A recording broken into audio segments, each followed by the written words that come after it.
Now, ladies and gentlemen, you know, talking is cheap. But we can't all condemn the white man. There's something we got to do. The white man is doomed, but we got to help him on his way.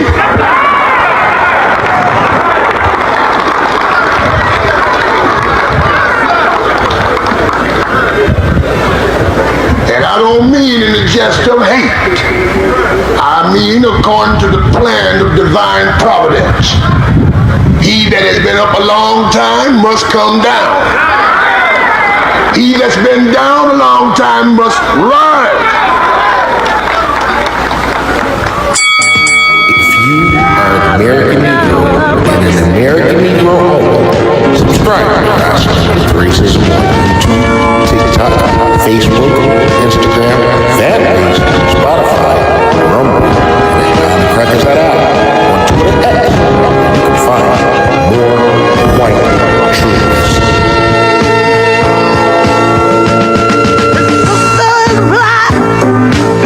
She is sure not pretty, and her skirt is short. Lord knows the legs are steady. And to walk to school, she's got to get up early with clothes on, but they are never ever dirty. They're living just enough for the city.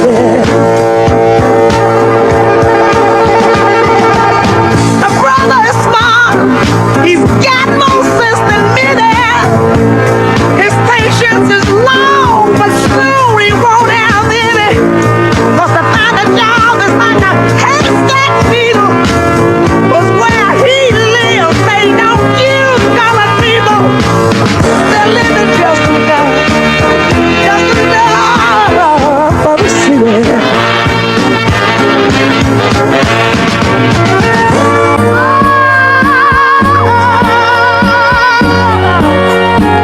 And now, our feature presentation.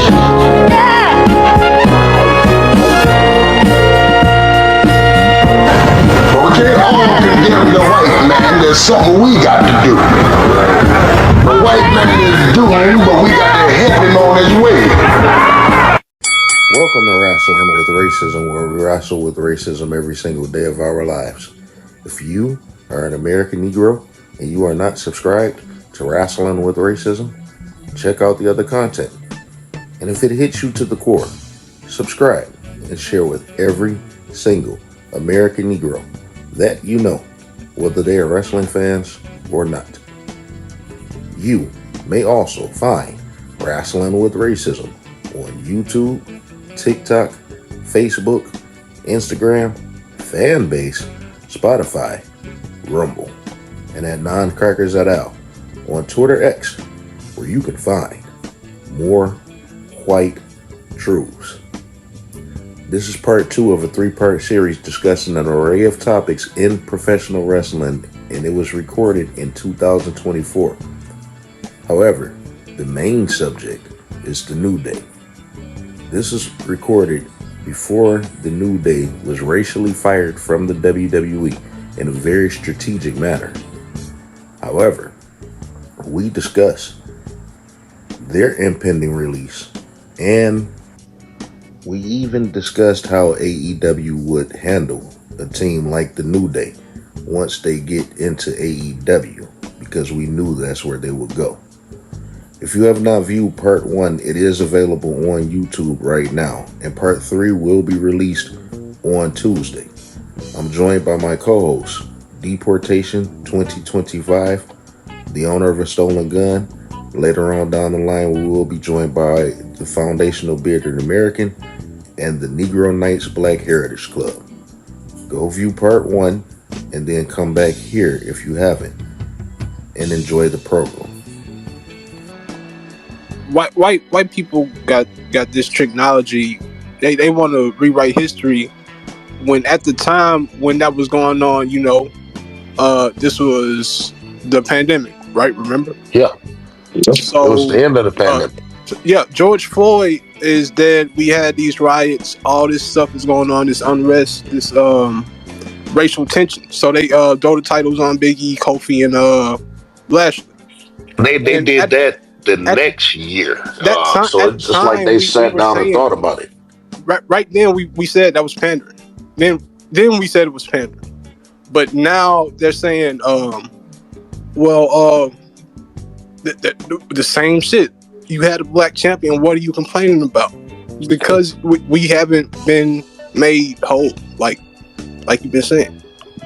But see, that's where I've been fucking them up at. This is where me personally been fucking them up at when we hit the delineation factor. Along with me fucking them up with on the delineation tip, it's still been heartbreaking at the fact that we look at the fact that there are, maybe besides Swerve Strickland and Bianca Belair, no American Negroes that are successful, genuinely, and long lasting. And Trick Williams, I should say. We said the same thing about Carmelo Hayes, and you put him on the WWE roster, and they didn't do shit. Like, okay, so y'all had this series of matches between him and Andrade, which was good. But it led to a triple threat match for the U.S. title, and they both lost, and now they're doing nothing. You know what I'm saying? And like I said, white folk expect us to be satisfied and content with whatever the fuck we get, whenever we get it. We got to live off of Bobby Lashley holding the title for 3-4 months for a lifetime. We got to live off of Kofi Kingston, a Ghanaian, holding the title for a lifetime. We got to live for a few months.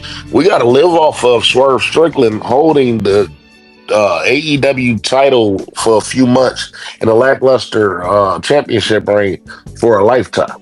You know what I'm saying? Yep. And Swerve is the only American Negro. You know, Facts. I pointed it out on the last program that I did. You know, since 1963, we have 4 melanated WWE champions: The Rock, Kofi Kingston, Big E, Bobby Lashley. None of them is American Negroes. No. You know, so y'all want us to be satisfied and content with these people's successes. And I could be, like, even when these if we had it for ourselves. Yeah. I was just going to say, even when these white people talk about per capita, they want to bring out the per capita. How is it that per capita there are no Negro WWE champions at all in the entire history? No, one. Can't think of a single FBA champ. Not one. Booker T didn't have a chance in hell. You know, Mark Henry didn't have a chance in hell. And Booker T was one of the most popular wrestlers on the planet. Yep. Love Booker T career overall. It's one of the greatest because in WCW, yep, he went through the tag team ranks, and then he went through the mid card ranks, and then he went through the main event ranks. 10 years, 7 years, some shit like that. And then he came all the way down and did it again in the WWE. You know what I'm saying? Exactly the same way. Tag team, mid-card, you know. His title reign was short, and he was getting, and a lot of people don't remember, you know, while his entire King Booker title reign, he was getting his ass whooped by Batista the entire time. I fucking hated the King Booker shit. But I'm talking about before. I love the King Booker shit. Supermarket Steve Austin Booker T. Steve Austin low-key killed WWF at that time because he was so strong.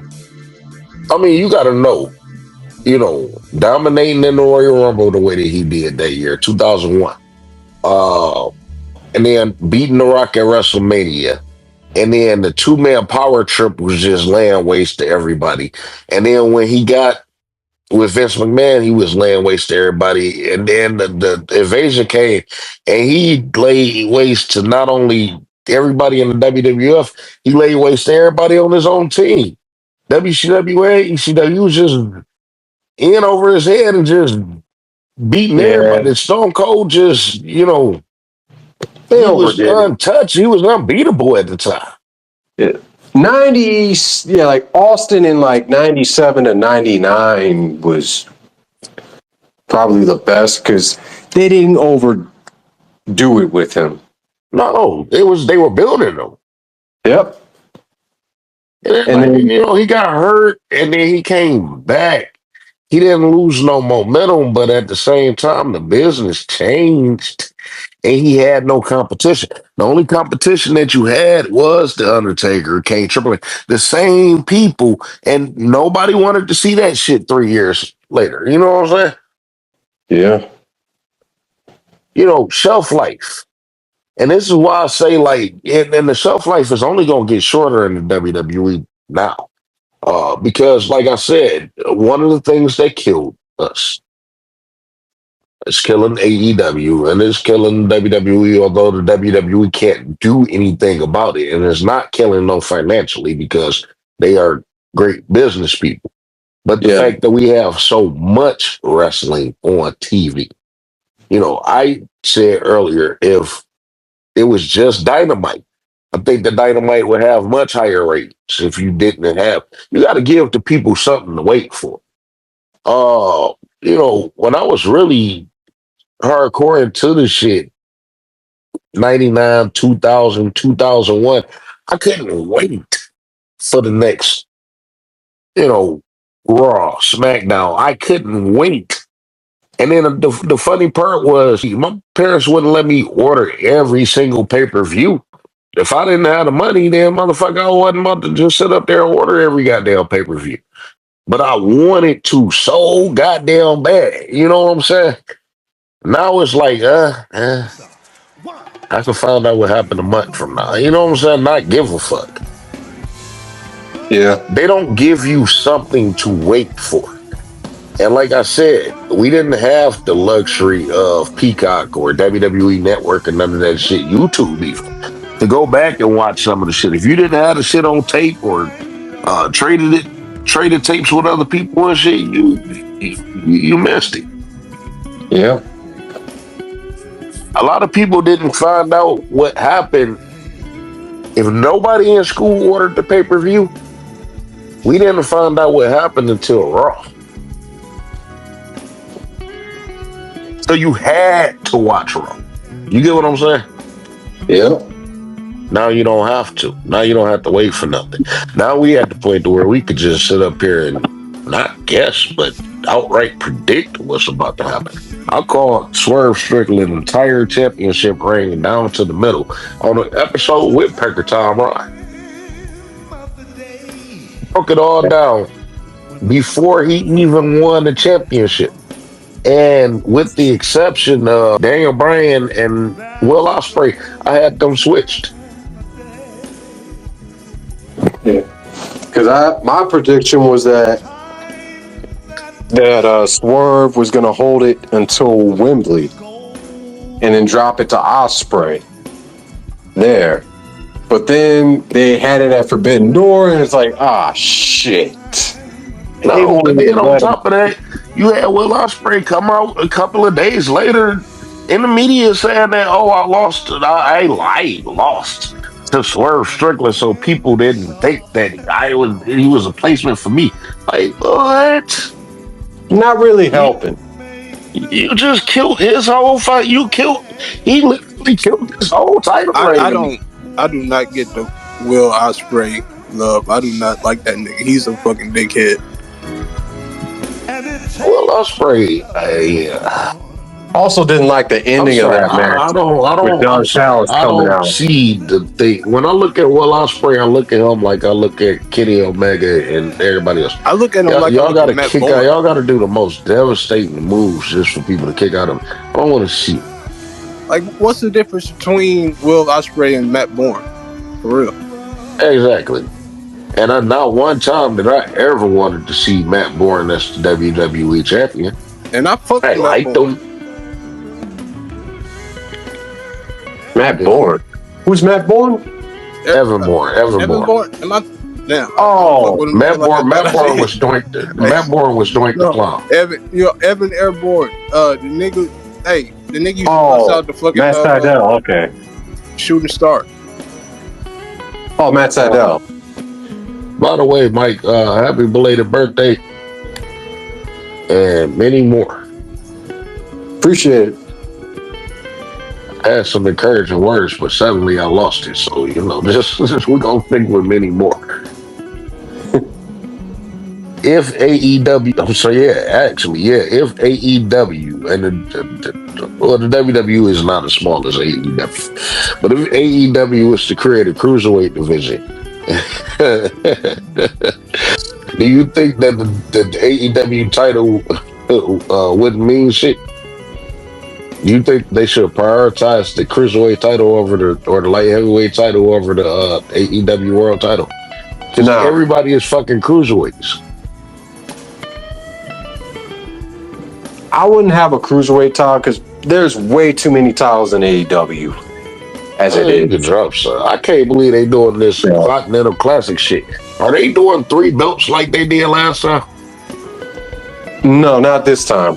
Thank God they're not doing that because that was just the dumbest shit ever. Like, why the fuck is the Ring of Honor World title being defended on AEW? Well, everybody from Ring of Honor, every champion from Ring of Honor at least, is on AEW except for Athena. Athena, which honestly, you might as well have Athena defend the damn belt. I mean, Mike, you do know why she's not being presented on Yeah, we know. AEW television, right? Yeah, Let's back it up a little bit. yeah, Many American Negro, non-mixed American Negro women are wrestling on AEW. yeah. I'm not in the fruit balls or none of that, but Sunny Kiss wasn't that bad. Then they never gave him a chance on that. Powerhouse Hobbs came back a couple of weeks ago. Yeah, I like Powerhouse Hobbs. Where is Jay Lethal? Man, That's good what I want to question. know. That's one of my Good all-time fucking favorites, question. bro. Where is he? That's a good question. Need to put him on a milk carton. Well, no. They need to put Scorpio Sky on the milk carton. Where in the fuck is Scorpio Sky at? I'm telling you, like every Tuesday I go out and I take about an hour of my time to just go look around for this motherfucker. I can't find him nowhere. Like, is he dead or alive? And it's crazy because, so I heard Scorpio Sky was Brandy Rose's cousin, and I heard this from a couple of different people, but I could never confirm it. Considering the fact that the Rhodes family is not there no more, do y'all believe they have something to do with it? Where's Scorpio Sky? Because it used to be a time where white folk would tell me that, hey, well, the niggers on the whole Scorpio Sky is going to be fucking Swerve Strickland. I promise nobody goes missing faster than these Negro wrestlers, because just 7-8 years ago they were over in Japan. We thought they were in NXT. What happened to ACH? Remember, they made a racist T-shirt, and then that nigga just. Oh, yeah. I mean, what did Odyssey Jones even get charged with? So he didn't get charged with nothing. Okay, let's get on New Day real quick.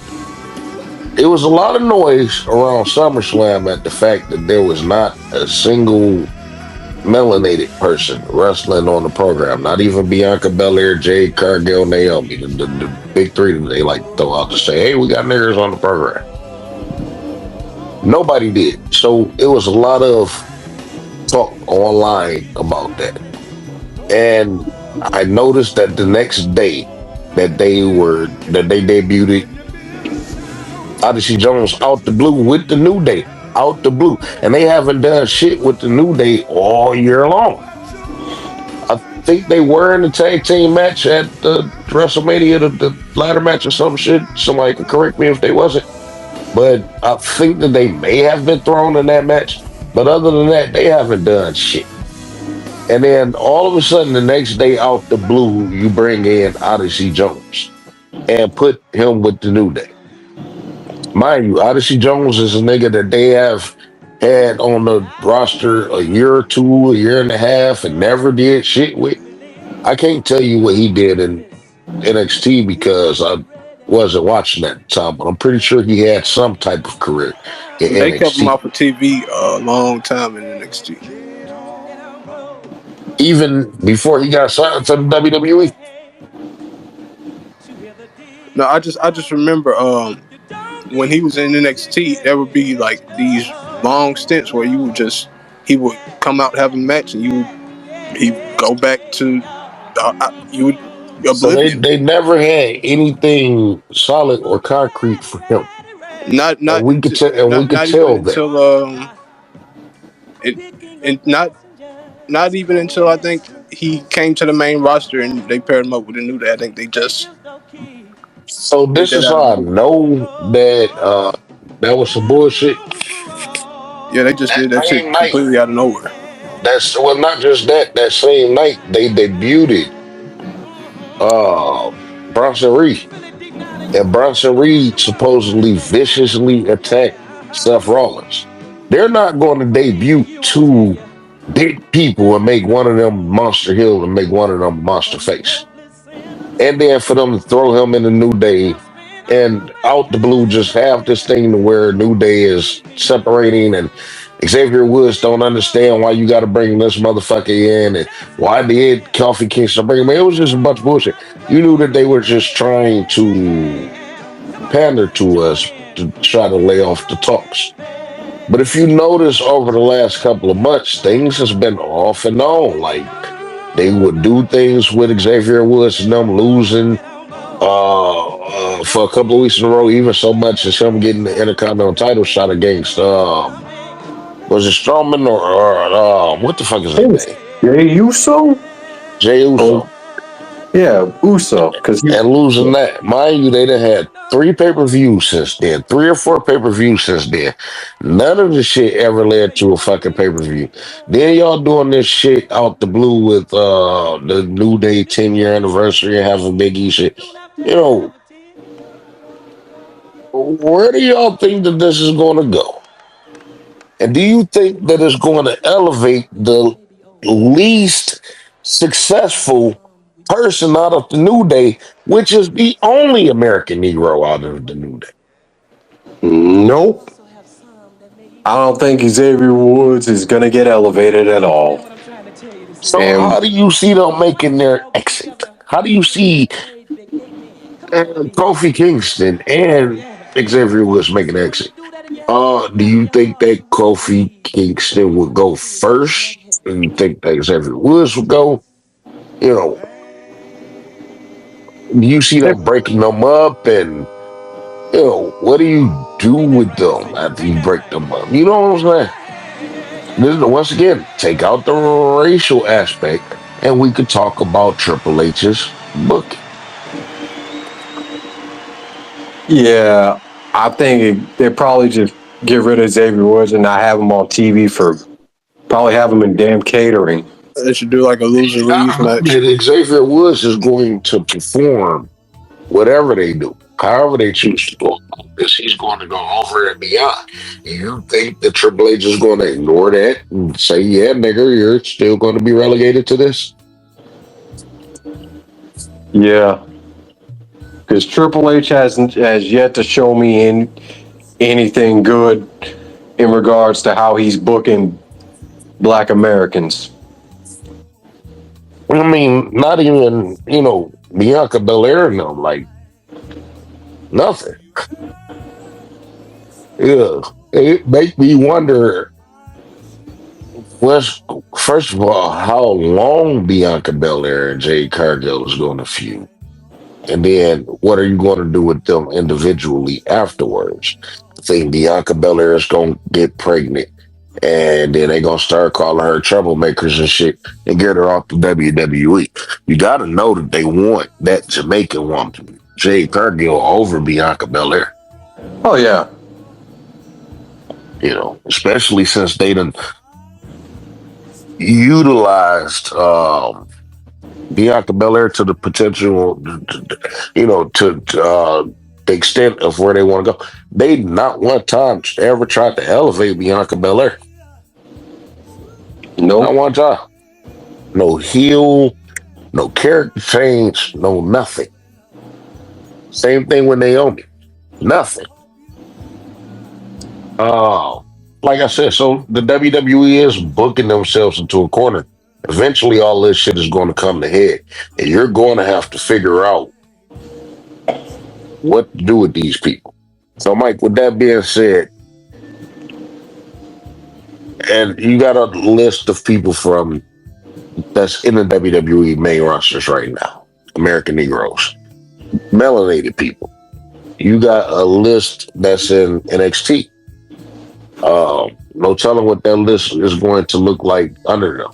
But when you do bring all of these people up in NXT, especially how Trick Williams is performing, especially with how Wesley is performing, especially with how Obafemi is performing. Well, where's Javon Evans? Javon Evans, who I don't know. Where's he at? Is he one of us or is he? I believe he is. Okay. I will have to double check again, triple check. I gotta fucking find out their real names and try to go through a search and try to find their people names and shit. I gotta go through a bunch of shit just to figure out who these damn people is. I'm starting to believe if the searching that I did lead me the correct way, Alvin Burke or whatever the fuck MVP name is, he's a fucking Caribbean. I could see that. Miami is a dead fucking giveaway. Yeah. Where's Chad? Chad will tell you that nigga from Miami. Yeah. Like I said, I went down to Miami, last year. 2023. I went down there for a little while last year. I went through a couple of cities. And in Miami, at least, only American Negro I seen was when I looked into the mirror. And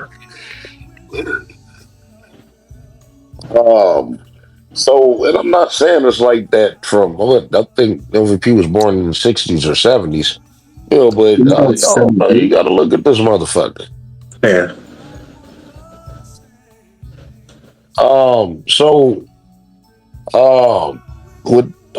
with that being said, because now you've been in a position where you got to break all these people up. You got to break Jade Cargill and Bianca Belair up. You got to break the New Day up. You got to break the Street Profits up when they should have never put most of these people together in the first place. Why couldn't Bianca Belair have her individual success the way that she had it? And you could have Jay have their individual success, then they probably meet up down the line 2-3 years from now. Because, like I said, what are you going to do with these people afterwards? Triple H is going to have to confront this shit sooner rather than later. So, what I'm doing with wrestling with racism right now, like I said, we keeping everything in context. Wrestling with racism is not going to last forever. It's not going to last. I'm trying to squeeze out another year or two, but I got other shit on my plate, and I'm not about to try to keep dealing with wrestling fans because all I get is fucking, Pecker Tom Rock. You know what I'm saying? Not to mention, you don't have a lot of American Negroes openly stumping for this. Now, I will say that I know that the WWE has a memo out on wrestling with racism. I will say that there is a couple of people that agree with the wrestling with racism in major promotions. Publicly say anything, and I won't publicly put them out either because I understand.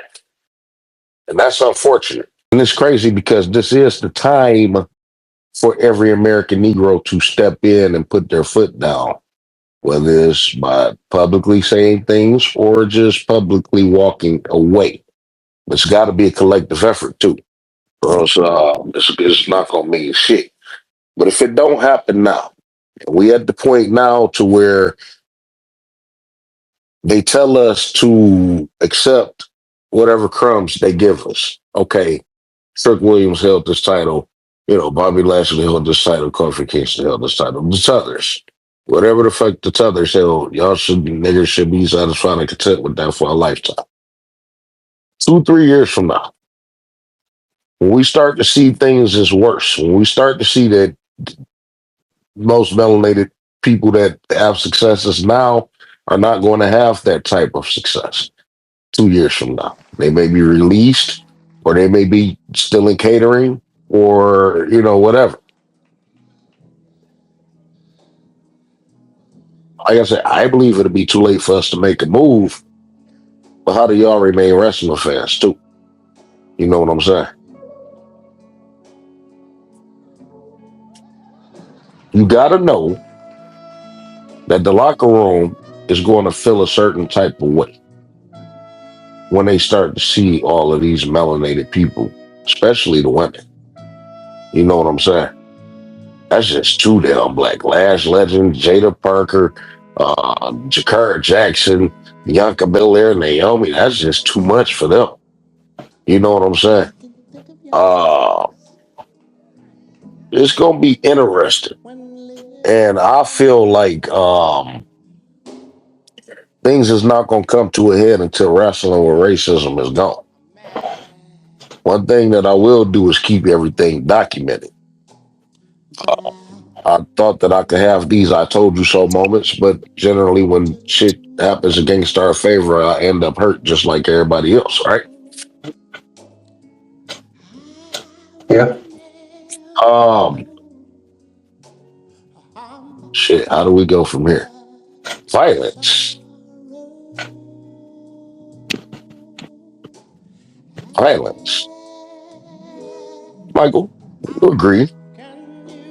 Hmm? When you look through world history, there you go. I was just talking about you, Chad. Come on up. When you look throughout world history, you can recognize that revolutionary things generally change things, right? Yeah.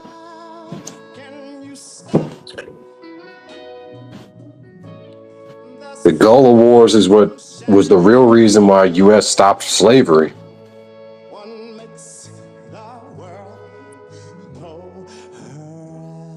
You can understand why these wrestlers are not saying anything out of fear, right? It's fear that they may be blackballed from the industry. And they will be. They're already not making no money. I don't think there's any American Negroes even making close to $1 million a year. Can't How think of much one. Bianca Belair was at like 400,000 a year. Mm. Not the highest paid woman, but she's not the lowest paid woman. There's lower paid women, but she's definitely the highest paid American hero. Maybe besides Swerve Strickland. And I don't know. Everybody talk about this big ass contract that he got, but when I ask for details, crickets, right? Haven't seen Um, anything. I haven't seen anything, and I asked him, uh, you know, uh, called him out. Service woman, I believe. So I had to tell him what time it was a few times. You know what I'm saying? But I did tag him about the money. Like, nigga, what is this? Are you Will I Spray money? Are you Kenny Omega money? What is we talking about? Or are you at like 800,000 or some shit like that? What are we celebrating here? You know what I'm saying? Um, so my question is this to everybody. We can understand maybe why none of these people are willing to risk their careers or anything, right? if the wrestlers won't advocate for themselves, they don't want to be looked at as the troublemakers. They don't want to be looked at as this, that, and other. Do you believe it's up to us as wrestling fans to make that change? I mean, the best bet, shit, we not gonna be able to get ahead conjoined at the hip with these white folks because they gonna do everything in their power to suppress us at every turn. 100%. May have to start. Probably be good. Probably may have to put our own money together. If enough of us came together, had enough money, maybe start our own promotion.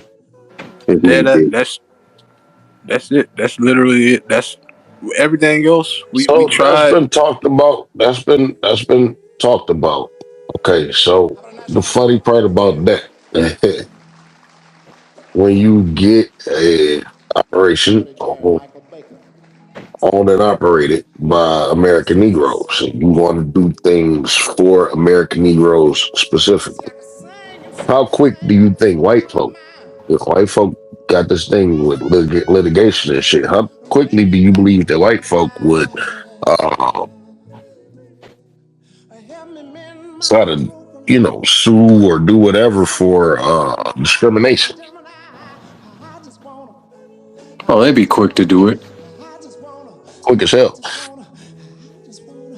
They'll win quicker than we will.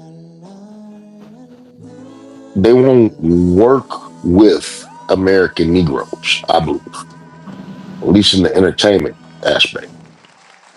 Uh, like I said, white folk will feel like it's racist and discriminative to have your own promotion owned and operated. And we're not talking about no local indie shit. In Michigan, it's like,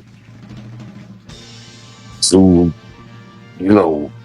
well, actually, I know a couple of American Negro owners out here in Michigan, but they roster is just as diverse as everybody else. You know what I'm saying? Nobody actually does anything for us.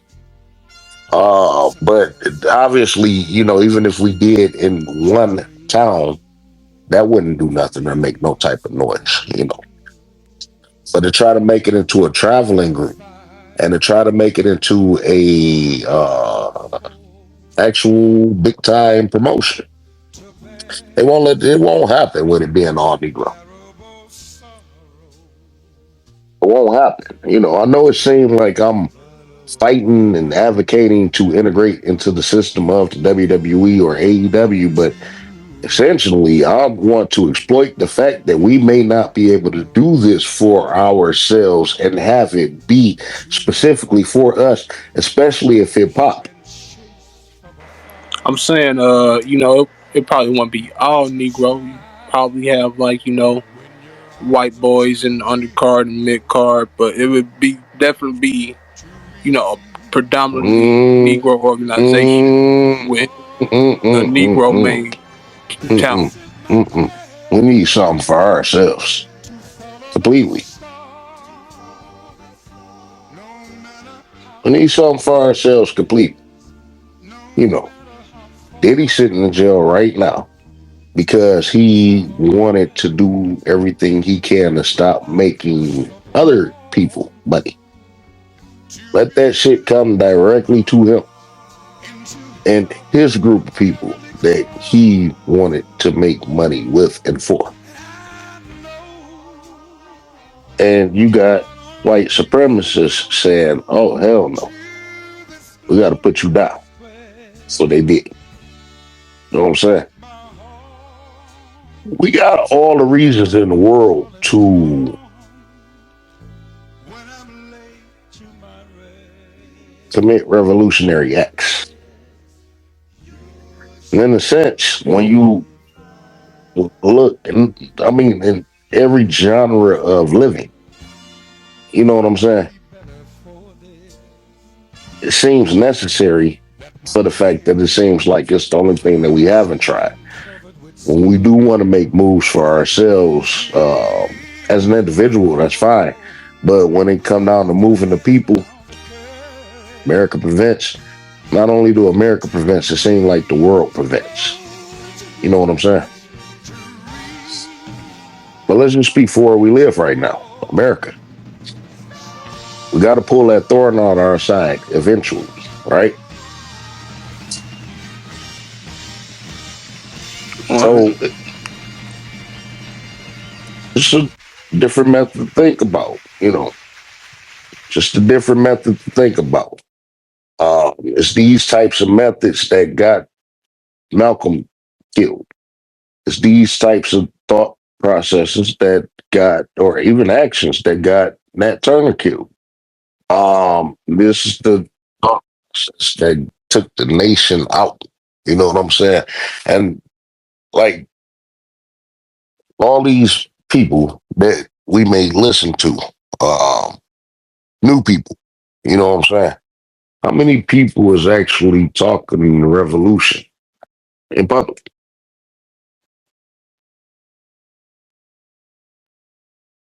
The benefits of a revolution.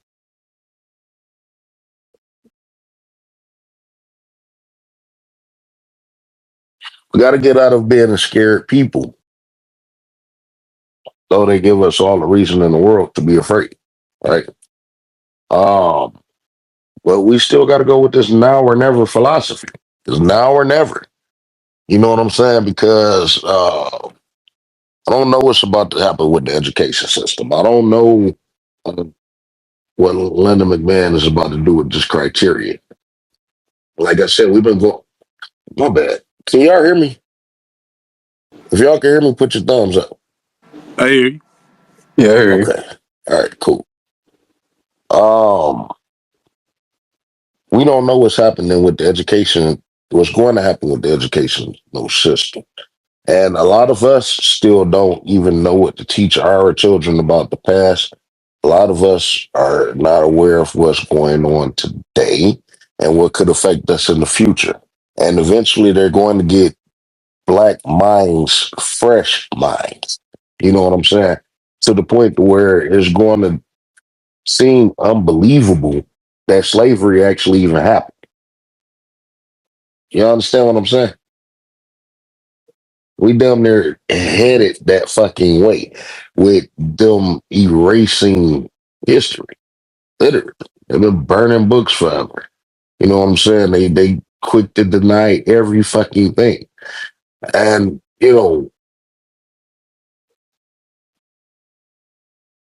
I don't hear no real solution to get us out of it. I believe that we beyond the point of advocating for reparations because they're not going to give it. Republicans make it clear that they're not going to give it. Democrats, they don't even fucking promise it. You know what I'm saying? They promise us everything up under the sun besides that.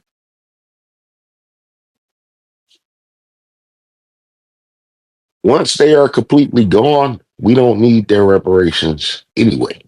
Understand what I'm saying? We got to completely change our mindset on where we're going to get ready to go. You know, a, according to the 22 census, we are outnumbered by these Hispanics, and we possibly talking about legal Hispanics. It's apparently damn near 70 million of them compared to the damn near 50 million that they say that we are here, meaning that they have allies. We got more ops that we need to worry about. You know what I'm saying? And sitting on our hands. And I'm probably saying this on the wrong space too, but sitting on our hands, actually, I'm saying it on the wrong space. I need to get back on the wrestling tip. I am saying it on the wrong space. So we shouldn't even go there right now. Let me keep it back on the wrestling tip. Let me scale it down though. I'm gonna stay the same way. Sitting on our hands ain't gonna do shit. You know what I'm saying?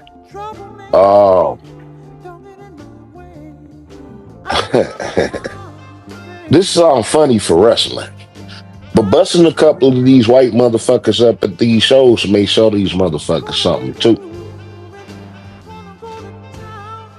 And again, who want that charge though, right? If one person do something, it's not gonna mean shit. You start getting a group of people doing it every week, yeah, that might kick something in somebody's ass. But let's start with this, okay? The I'm going too far. The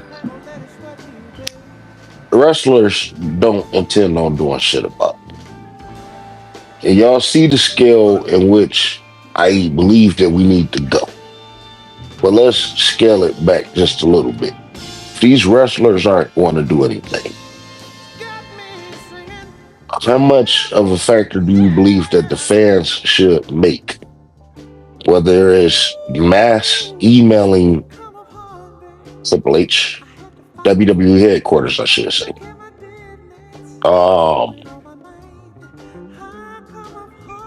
Same thing with Tony Khan. It's maybe a little easier to get through people at AEW than it is the WWE and shit. But let's say that if nobody want to do nothing on a physical level, advocating for Triple H to be released and give those reasons why. If you get 100,000 American Negroes on the same page openly, do you believe that the WWE would make that move?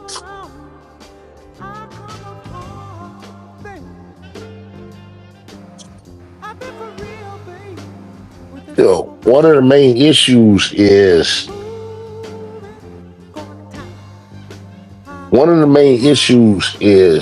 settling. Have always been willing to settle for whatever, right?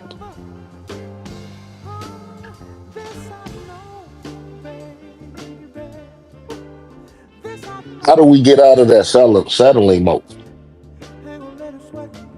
Anybody got any suggestions?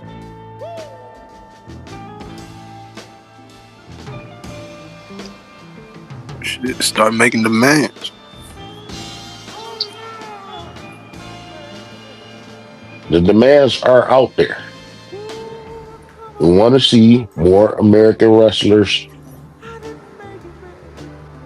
successful on screen and off screen. I do believe that they need to be brought more to the forefront too. Creative writers, creative producers, executives, and scouts. You know, the importance of scouting. You know, like I said, they're not letting these people come through the door, so you do tend to have more chosen Negroes. And a lot of these people on the indies, I don't know if y'all familiar with Jay Shell. What the fuck is her name? Let me see. I kind of fell off with this lady, like not fell off like that, but kind of fell off following her. I don't think that she still do the same content like that. Let me see. There you go, Jay Shell Nicole. Are y'all familiar with her? J. Shell McCole? Yes. I'm not familiar with her. Me neither. I'm looking at her stuff, and it's not wrestling based anymore. I see she posts stuff from wrestling here and there, but it's not. And she was a little high school girl or something that Tony Khan kind of paraded around, a little black girl. She, like I said, this is around 2020, 2021, when everybody really had time to sit on their hands, but she did a documentary called Wrestling with Whiteness. That's not where I got Wrestling with Racism from, by the way. And y'all can watch this on your own time. She interviewed a lot of indie wrestlers and some wrestlers from AEW. And this was 2 years ago that this was posted, but she probably did it like 3, maybe 4 years ago. Um, One thing you're gonna find is it's a lot of tethers. All right. Not only is it a lot of tethers, but pay attention to what the tethers say. And mind you, I watched this documentary twice. I watched it like a month ago, so I do kind of remember the fact that I was listening to what a lot of people were saying. I'm not going to say that none of the tethers were disrespectful, but you could tell that the American Negroes tell a different vibe and you could tell a different tone. The Negroes meant what they said, and the tethers was just kind of happy go lucky type. Y'all know what I'm saying? Happy to be here. We don't want to ruffle no feathers, but we do believe that, this would be better if we did have this, that, and the other. And then you could listen to the American Negroes and you could just tell that they were more cultured in the shit that they were saying, and they low key wanted more. They just few and far in between. You know what I'm saying? That's when you talking to the Big Swole and I think they had Leo Rush or something. She got a good couple of people. She got a lot of good names in there. But just notice you talking to more tethers and just pay attention to what they say. You know, just like Bobby Lashley, these fucking tethers don't want to be classified as black, but they don't have the numbers like Bobby Lashley to proudly be a Panamanian in America. You know what I'm saying? Same thing with Jade Cargill. There's not a lot of Jamaican wrestlers running around. I don't have an issue with respectful other melanated people, but y'all don't even acknowledge who the fuck y'all are. I'm not gonna say that for Bobby Lashley. Bobby Lashley been told people that he was Panamanian in these small ass interviews that don't nobody watch. But like I said, nigga, you could have came off and said, "Hey, I'm a Hispanic, I'm brown." You know, I just don't like that people need to be looked at as brown, black, white, this, that, and the other. You instantly cut it off and said, "No, I want to erase that blackness shit." Letting people know the importance of delineation because, like I said, they're always going to point to Bobby Lashley being WWE champion. They're always going to point to Big E and Kofi being WWE champion and tell us that we equal as everybody else as a result. No. And they're not even us. So we, as American Negroes, never even got out of the gate in the WWE. I mean, let's take the championship factor out of Booker T and Mark Henry. Let's look at American Negroes. Can anybody name? I mean, we could name them all together. The top 10 American Negro wrestlers throughout the history of the WWE. It's so painful to go through that list just to realize that none of them have. For 10. Oh my God, bro.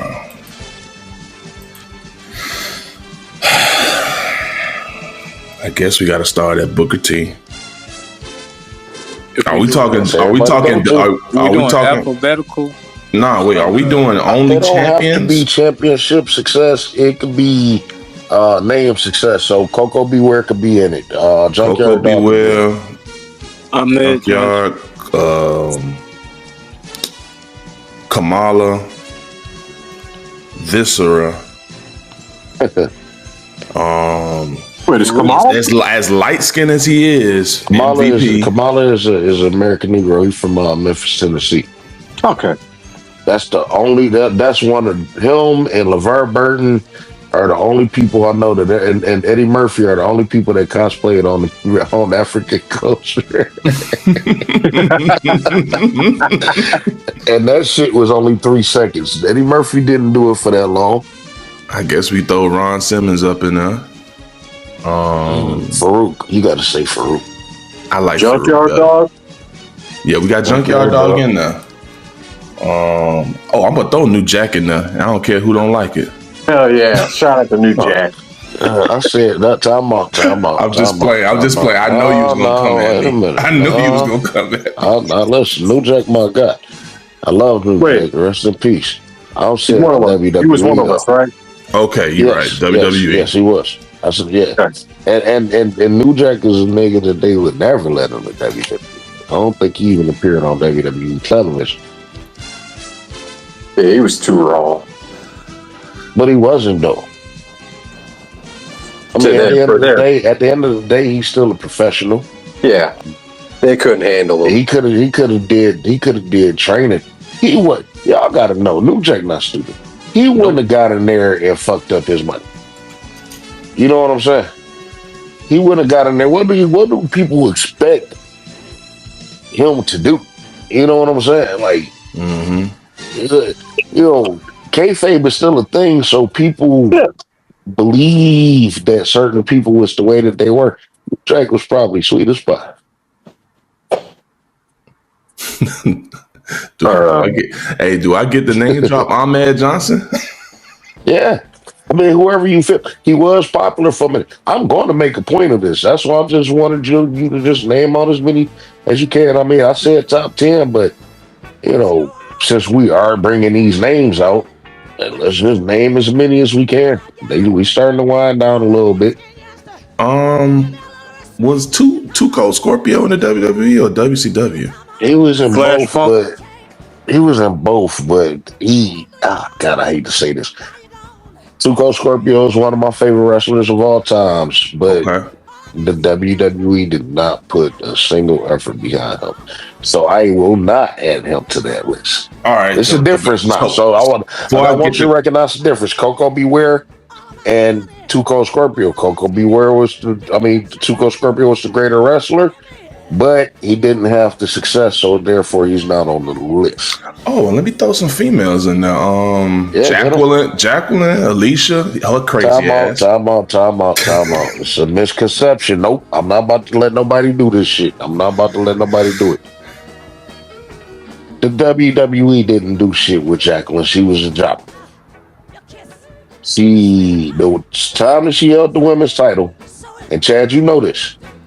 Time that she held the women's title, she was getting her ass whooped by Sable every night. That's a fact. That's a fact. And I got pissed off at that. Yeah. And the only thing that distracted me is when bitches took their clothes off. Yeah, when she pulled her titties out, Jacqueline has some nice ass titties too. She did pull them motherfuckers out in the UK. You had to have the tape. Actually, you had to have it on pay-per-view. Taped it on pay-per-view to see the titties, because everything else I see is blocked out now. Yeah, you gotta go to the corners of the internet to find that shit. It's there. Yeah. But no, she was getting her ass whooped by Sable the whole time. Can't nobody tell me shit about PMS, Pretty Mean Sisters with Terry Reynolds and me. Right. Can't nobody tell me. I mean, you know, Jacqueline did not have a successful WWE career. No, she didn't. No. They're going to tell you that they did because she held the women's title. This is the shit that I'm talking about. That's the shit that I'm talking about. I need to get people out of the mindset of championships solves the problem.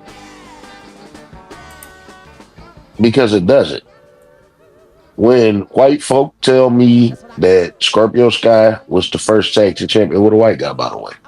And Mike, you watched AEW when it first started, right?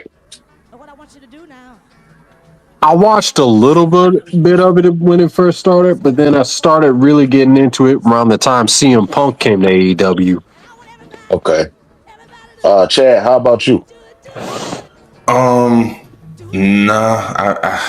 I just I'm be honest man. with you. I got Mike to be honest last week. I'm gonna keep it a buck with you. I've literally just started watching AEW once Tether Lashley got over there, started beefing with Coon Strickland. What I said earlier, I said black attracts. Most people, you start looking at their social media numbers, look at their video numbers and shit. They're Swerve and Bobby Lashley shit popped more than anything else they presented since Lashley and them got there. Me and Lashley got a beef. All right, and if he end up dead somewhere, then I'm cool with that. Damn. Yeah. Oh, you missed it. You should have been up here, boy. I want the fuck off. Yeah, he kind of let me down with that erasing blackness shit. I'm like, bro, they really got y'all buck broken. Yo, big ass. Like, Yeah. Broken, he's not black. What are you talking about? He not black. what I'm. Bro, Okay, don't start. I got to get out of this misconception of him being booked and billed to us as a black champion. That Panamanian shit is new to me. That's actually new to me. Well, see, this is what I'm talking about, and I kind of cut myself off, but I need y'all to start pushing when y'all talking to these wrestling fans and shit, pushing the importance of delineation. Don't just accept. And I know that y'all don't tolerate it, but I don't see y'all moving either. You know what I'm saying? Uh, Let people know. Trisha Dora is African. She's not me. She doesn't represent me. She doesn't represent you. That's a So fact. they got to come better than that. Queen Amadia, whatever the fuck, she is an African. She doesn't represent me. She doesn't represent you.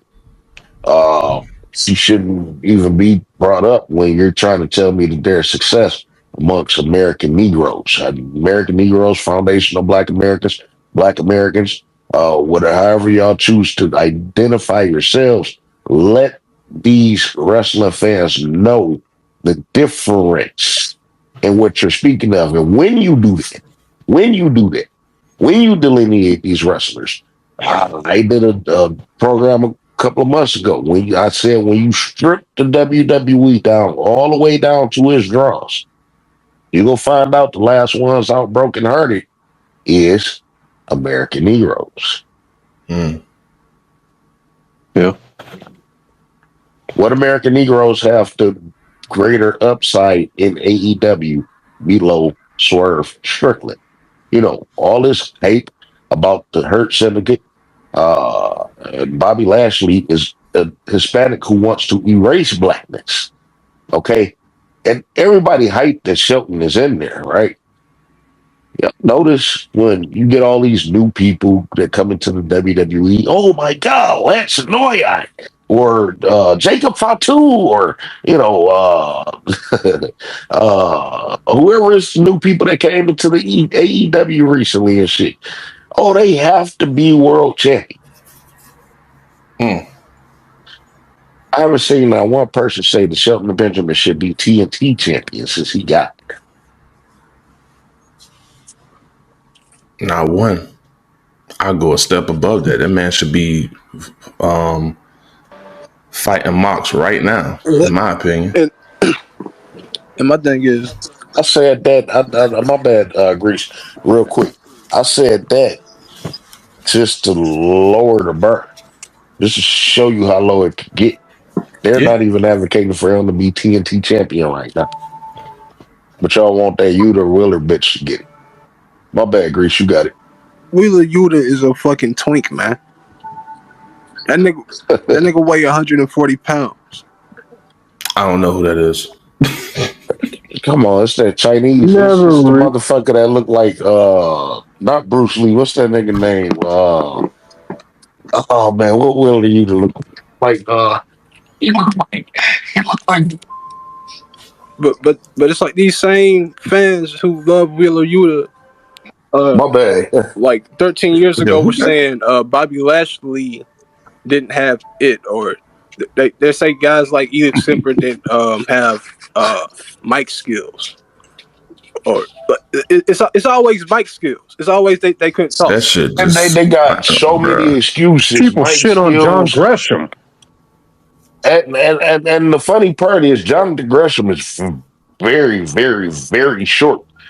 And it's funny that white folk is using that as an excuse, but y'all got, and But I cut out when I said this. Oh, Willer Yuta looks like the judge off the O.J. Simpson trial, but he's short Oh my and God. small.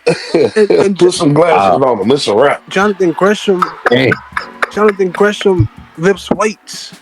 That motherfucker works on his physique, Yeah. and you can tell he's So dedicated to the shit. Look, dog, let's look at shape. I mean, seriously. Black He's more. people are in greater shape. I mean, I'm talking about today when everybody is small and don't have no definition. Roman Reigns don't have no definition.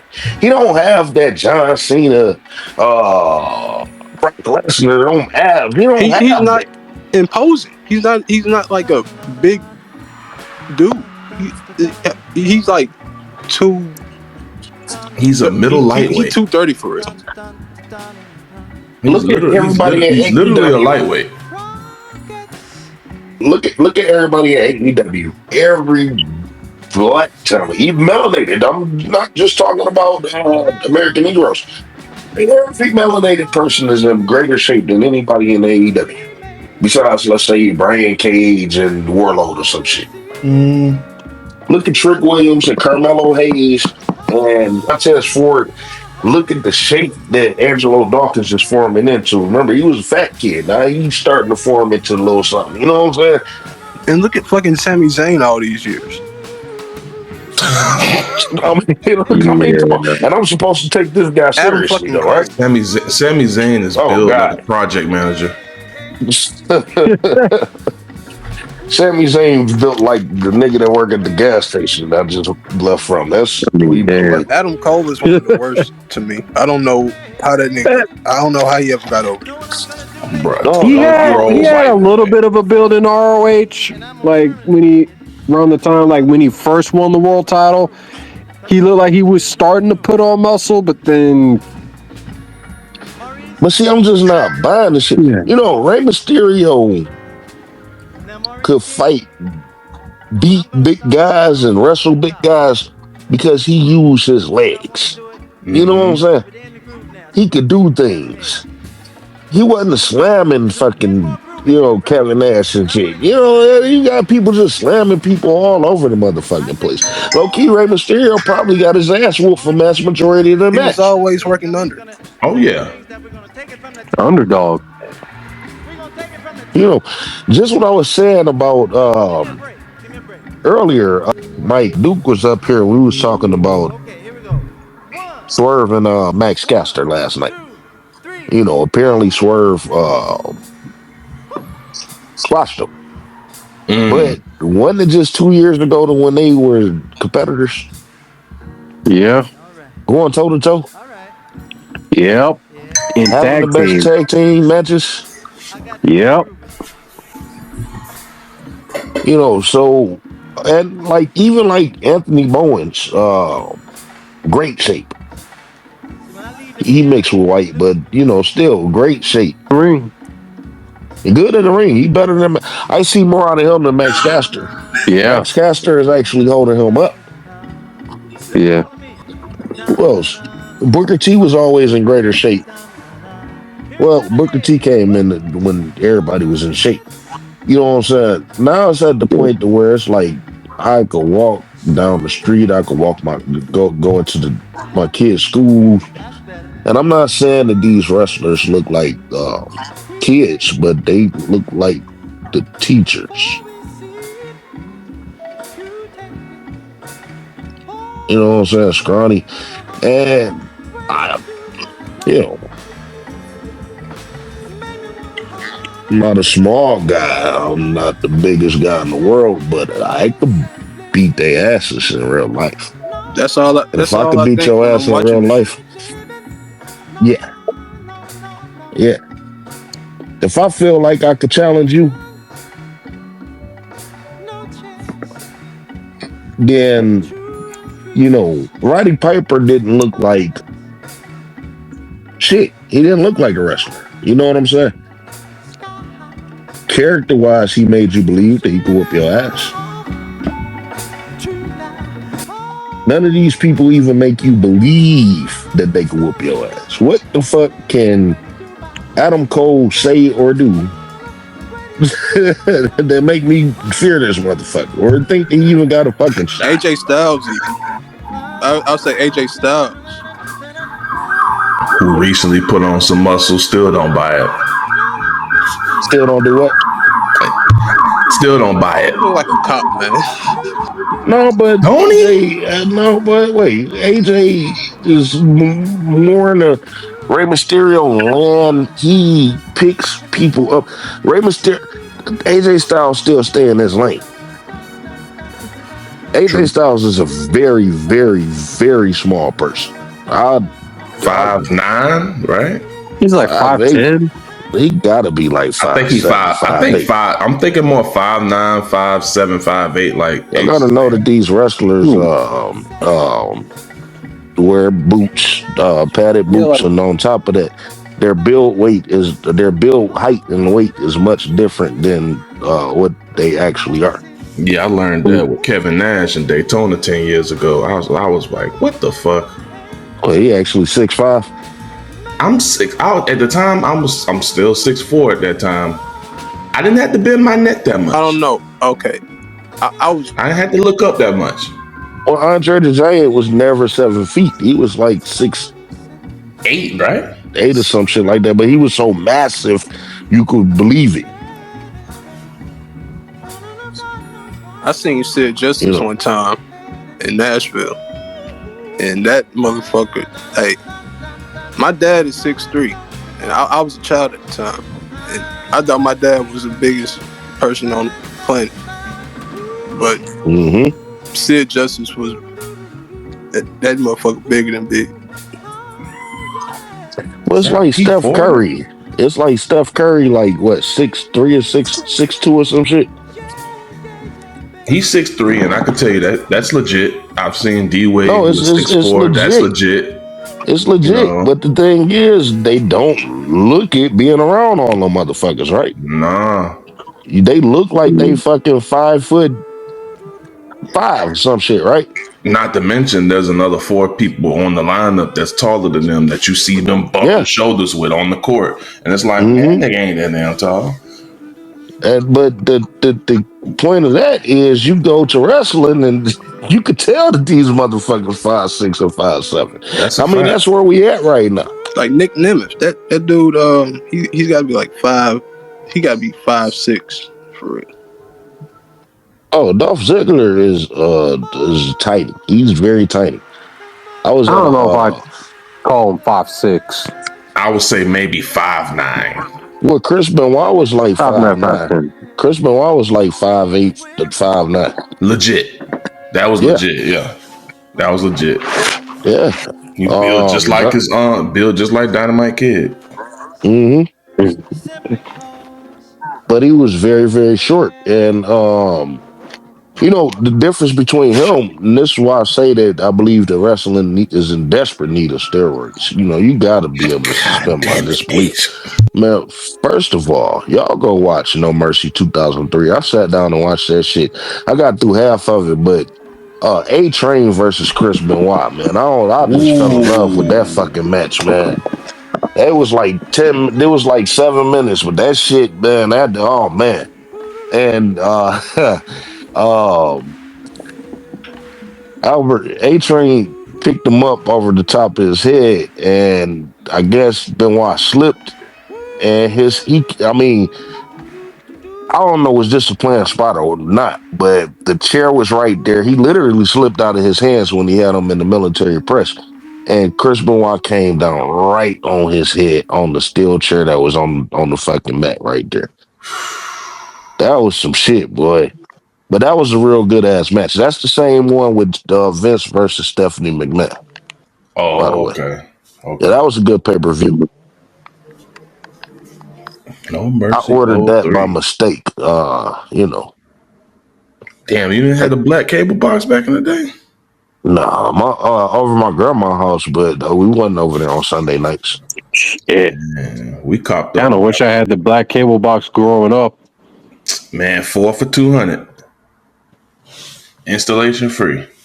And my grandma, she had Direct TV, and all they had was like a SIM card or something you put in there, and she was good for a minute.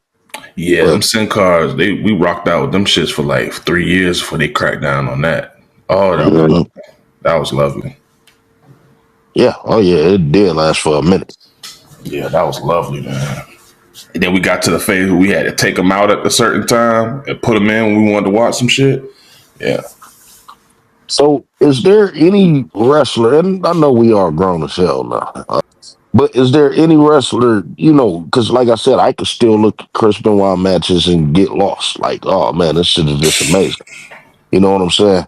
Uh, is there any wrestlers today that can suspend your disbelief?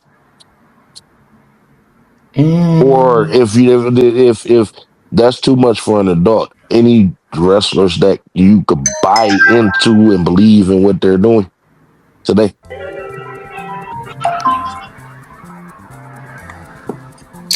I hate to go right to the to the only thing that's really cinema in there. Like, I hate to go to the Samoan lane because that feels like it's a cheap cop out. But at the same time, they're shoving that shit down our throats. Pause. And I wanted to say this because I saw it's a shame that when we have these brothers like the New Day actually have a segment that's so-called cinema, that they're I'm so tired of divided. that shit. I'm tired of that word. That's why I said so-called, and I'm using my quotation fingers here. They're doing it and they're just tearing each other apart. Opposed to when you go to the Samoan part, they're lifting each other up. Yeah, they fighting Even each through other, the but losses, they've been losing left. They was losing left and right. Solo losing. You got the fucking tag team people losing the tag team title matches. Solo's Yeah, record I is just don't 3 see it and with 10. Solo. 3 and 10. He needs a dialect. Where's the Solo from NXT? The Solo from NXT, the street champ that used to be on the mic, was way more imposing than this Timu tribal chief that we got right now. Yeah. And like I said, you lost to everybody from Cody Rhodes to Roman Reigns. They tried to establish him with having him beat John Cena, but that didn't go anywhere. He lost because we know what time it is with that. I think he lost every match since then until he beat somebody. But I think he went on a losing streak after that. Yeah, he wins big opportunity matches, like how he got Roman Good the match before War Games. He got Cody Good with that tag team match. He wins stuff to put him over to make him look like he should be a champion. But that's what you need. No. You need people like that. Umaga was that. Yes. Umaga. What the fuck is his name? Mankind was that. Mm-hmm. But they did not have a group that was following them. Like, nigga, you are a leader, and it don't make sense. You got people looking up to you. You got people following you. You got people looking at you like a fucking god or what you call tribal chief. So it just don't match up because if I'm sitting up here, I can't speak from a woman perspective, but if you a woman and your man constantly getting his ass beat, what the fuck you gonna do? You gonna stay with the nigga knowing that Bianca Belair has just entered the chat. Why did Bianca Belair enter the chat? Because I get sick and tired of what they doing with Tez. Now that win that he got over with, that was nice, but I feel like I would hope that he not out here getting his ass whooped. Nah. I'm just talking about from a booking perspective. Speaking of ass whoopings, what about John Moxley legit getting his ass whooped and sanctioned jiu-jitsu shit he's on? He out there getting choked out by Best Buy cashiers and shit. That motherfucker crazy, shit. Man. Wait, Mox is crazy, bro. Was this anything recent? Because I think I remember hearing that I heard something about that. Yeah. Was it overseas, bro? Or was it over here? This was like in America. Like he's posting the results of him getting his ass beat with the next to the neck, getting his hand raised. Hey, my cousin casual watcher, like he watched Survivor Series because he at least know what's going on with the bloodline and shit. But said the other day that got turned off of CM Punk when CM Punk went to the UFC and was getting his ass whooped in real fights. That the performance he put on in the UFC was no difference than the performance any other average person on the street would have put up. There's nothing Yeah. special about what he did. Well, I mean, like I said, I think the average person would have put on a better show than CM Punk. CM Punk looked like the scarecrow out there. He didn't fight back. He didn't fight back at all. He was slow. He wasn't imposing. He had nothing. He literally ran you at into the least teach dude the and got geeks? knocked out. My thing is, how the fuck did he get a UFC fight like that? You know, Star power. He couldn't. He can't fight for real at all. He's brittle. He walking around acting like he beat up Jack Perry when all he did was mush him. you know what? I sided with CM Punk on that because that Jack. It's just based off of how AEW handled that whole No, situation. That was gay. None of them. That was some bullshit, bro. It really was. I feared for my life, and he was knocking over monitors. Yeah, come on, bro. Like- come on, dog. It's Punk we're talking about. You making it seem like you had Ken Like, Shamrock. Punk was stupid. Perry was stupid. I mean, what happened to the days to when you could scrap it out and call it a day? I used to work. I used to be a longshoreman, and the owner of the company, a millionaire, he used to play hockey and all types of shit. He'd be out there just getting dirty like the rest of us and shit. And if anybody fuck up, he didn't fire you. He threatened to fight you, and most times he got his ass whooped. But he didn't fire you. I like that. He'd take an ass whooping, but he not gonna fire you. Got me thinking of that Yellowstone TV show where they got that guy Rip, where it's like, hey, if you want somebody to fight, fight me. But how many people in wrestling you think have been in a real fight in wrestling today? Well, I can tell you this. You know, like I said, I've been involved in the wrestling business 16 years. Most of them are Bible thumping pussies.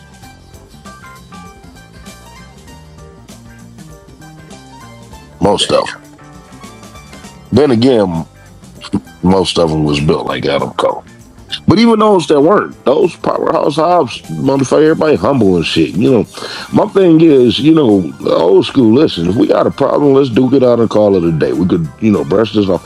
We're still professionals. You know what I'm saying? Bret Hart and HBK. Yeah, they was fighting backstage like Shit. Bret Hart and Vince McMahon did their job. Yeah, they went on and they did their fucking job. That doesn't exist in wrestling today. You get my thing is, it's not just that. It's not just that, but the wrestling fans are soft as hell too. How the hell y'all want them to go at it in the ring, but when it come down to some real shit, y'all want to hop on CM Punk because he checked somebody. You know what I'm saying? Yep.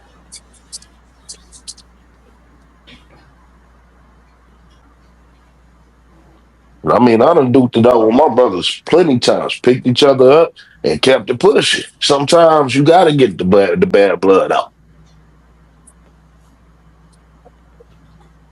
Who the fuck? Sometimes we got to. Who the fuck brings real glass in the wrestling ring anyway, bro? CM Punk. That was the dumbest shit ever. CM Punk should. What? Everything goes back to Tony Khan. I ain't blaming Tony Khan for everything, and I'm blaming Tony Khan for. He should have been a boss and said, okay, he's like, okay, Punk, Bucks, chill the fuck out. Well, see, Tony Khan is not a boss. Yeah, he needs to learn. You know, here's the thing that you got to give Vince McMahon credit for. Vince McMahon don't give a fuck if you like his shit or not. This is what he's going to present, and if you don't like it, you always don't come back. You know what I'm saying? But he always speaking to a particular audience. And he's always been successful because of that. Nobody's going to tell this man how to operate his business. Nope. And the WWE don't have that right now. They don't have a Vince McMahon. Triple H, everybody got to remember, Triple H is strictly creative. He's strictly creative and strictly handles talent. That's it.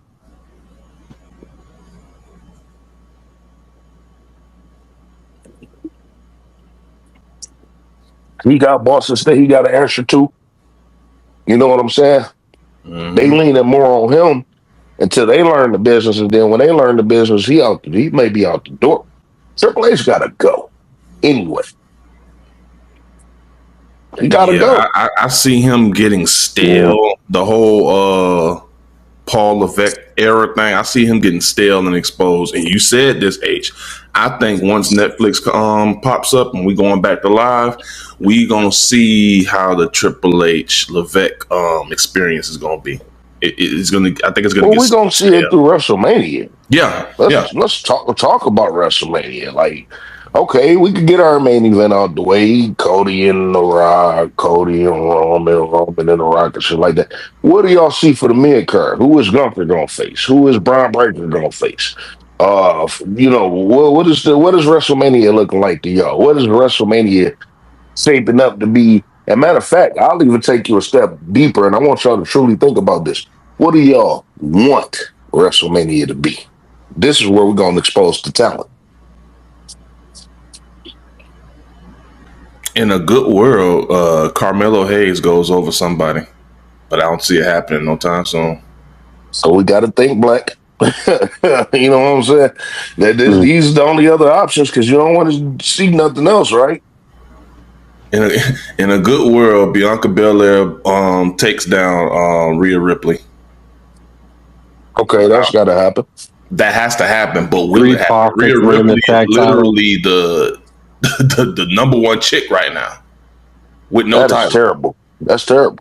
Yeah, we got Edward Scissorhands with a sex change out there as the number one. Get this chick. Rhea Ripley fan up here right quick. Me and Honor was trying to get this motherfucker up here. See, that's what I'm saying, man. You can't really scare him off till we get him up here. Honor. Because my damn show wasn't about to let him pass with that light skin shit that he was talking. That mug shot looked familiar. Bro said he's psychotic. I don't want to talk to that nigga, bro. He said he's psychotic. You didn't see that? You psychotic? Oh no, I don't got time for you, brother. 5150. I don't know what it is about wrestling and the Sean Black wrestling fans. Pick a time, Ron. That's all the fuck I gotta say. That nigga is terrible, God, bro. So this nigga came up here today on that bullshit, and I brought him up by mistake. I meant to ask somebody else, and I ended up hitting his shit, and he came in and, why you gonna use my family? Like, man, shut your bitch ass up.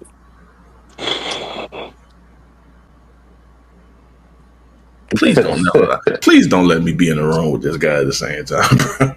Oh man, listen, the only thing I can do is point and laugh. This motherfucker threatened me today, though. This motherfucker like all white folks. Stop bullying me. Stop bullying me. Don't say that. This nigga said, careful. Hey, Mom, this guy's bullying me. What the fuck you gonna do? What the fuck you gonna do? Tread carefully. Hey, man, you don't get your ass out of here. This motherfucker. I'll report you to Twitter. Oh, no, man. And it's crazy because, like I said, white folk don't even go that hard no more. You know, I used to get Ron look like the gay dude that goes to the church and give out the announcements because nobody else wants to do it. Oh, man. That's exactly what he looks like. Finger pointing and all. If you go down to the highway to the left, he didn't put nothing in the tray this time. No, he ain't never gonna put nothing in the tray. He watching everybody else do it.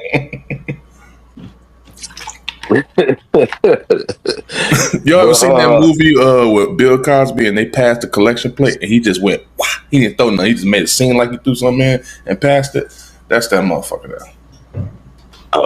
Y'all don't want to know about my collection plate days. Oh Lord, Uh-oh. my imagination is going off right now.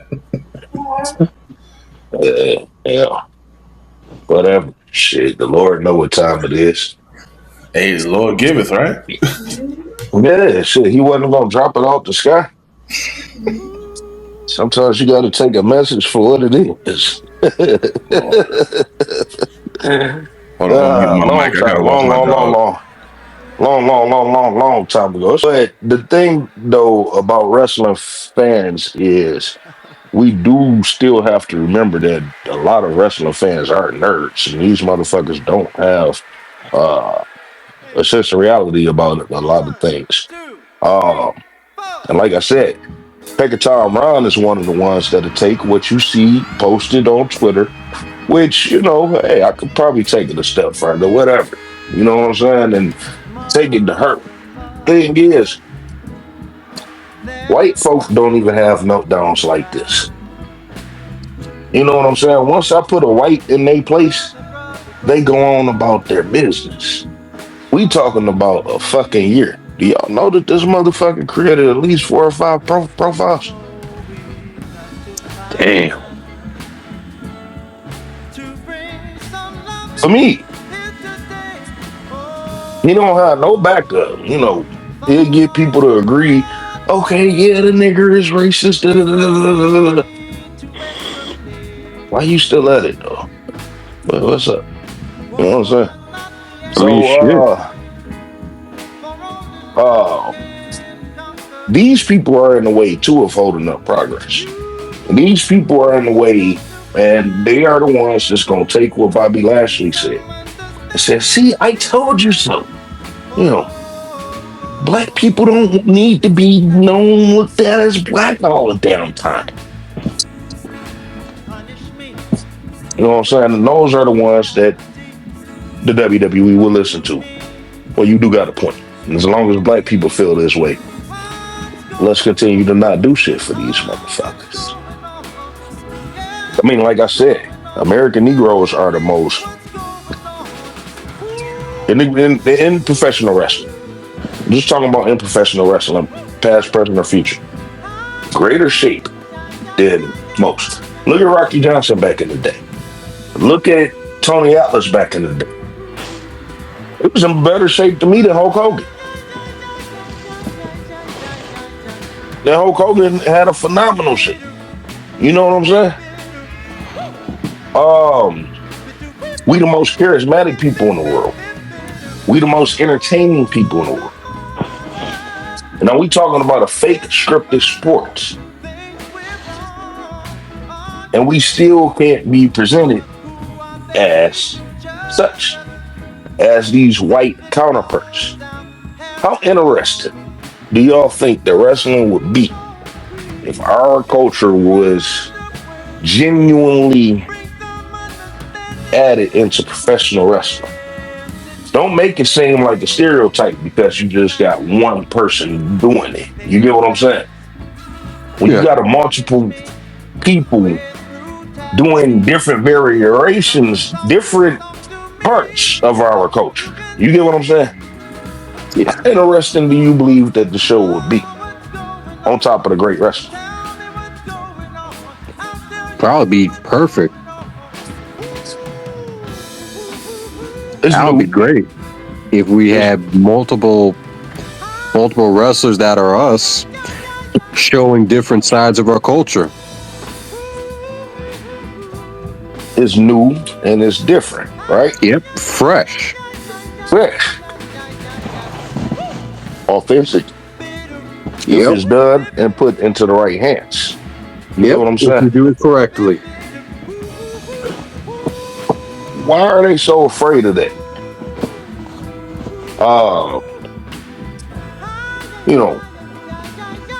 Like I said, they don't put hockey, lacrosse, rugby in none of our schools. If they did, we would be interested in those sports and we would be kicking their ass. Do you believe that they don't book us that way just to maintain their white supremacy? That's exactly why they don't. Okay. And we all know that, right? Yep. Okay. So, fellas, at this point,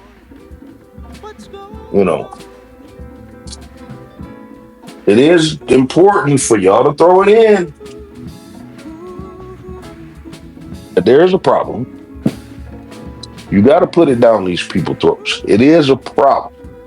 But if you don't want to put it down the people throats, at least twice a week, Monday and Friday, tag Triple H, tag Stephanie, tag TKO.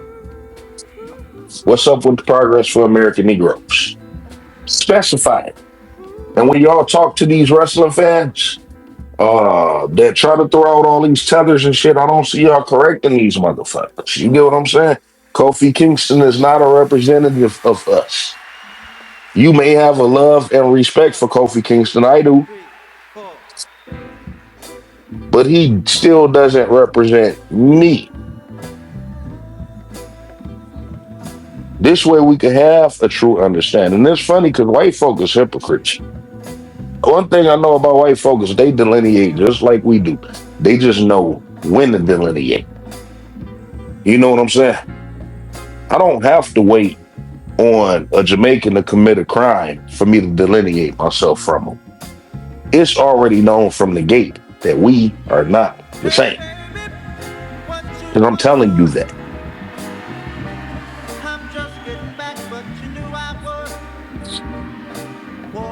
Uh,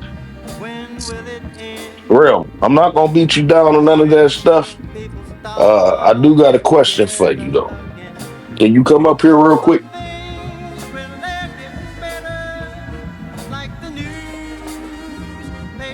If you got a few minutes, I just gotta ask you something. Whenever you're ready, just send a request.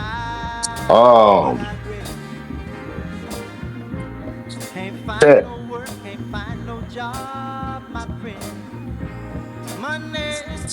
Chad, you available?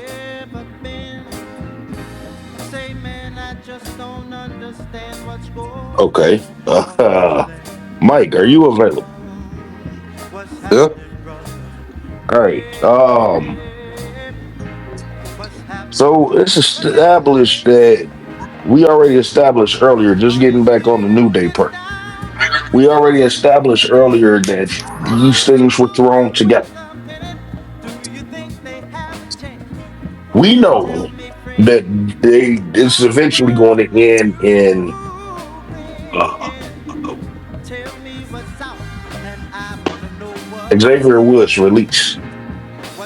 But we do got to start thinking about this. Kofi Kingston is what, 41, 42? How is he going to make his exit? Or do you believe like he may just let his contract run up and go to AEW?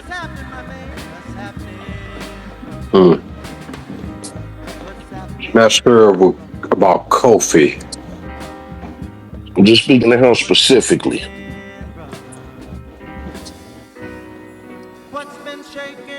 Do you believe that they would let Woods go and not Kofi?